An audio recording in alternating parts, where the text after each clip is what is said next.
अथ सप्तदशोऽध्यायः।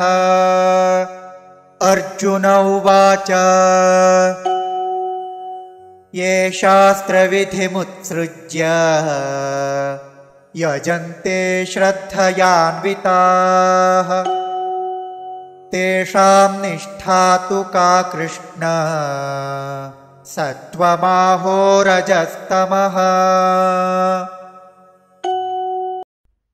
अथ सप्तदशः अध्यायः। श्रद्धात्रय विभाग योगः।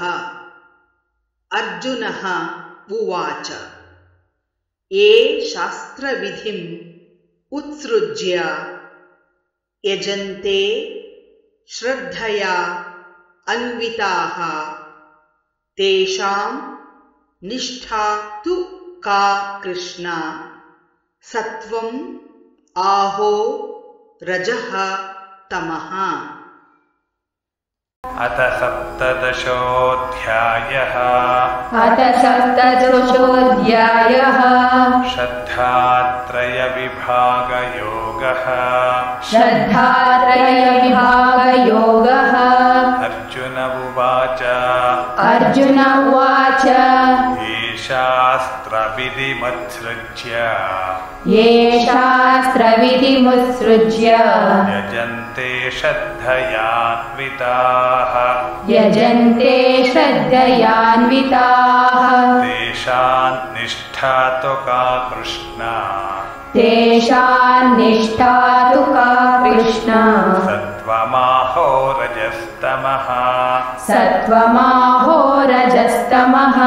ये शास्त्रविधिमुत्सृज्य यजन्ते श्रद्धयान्विताः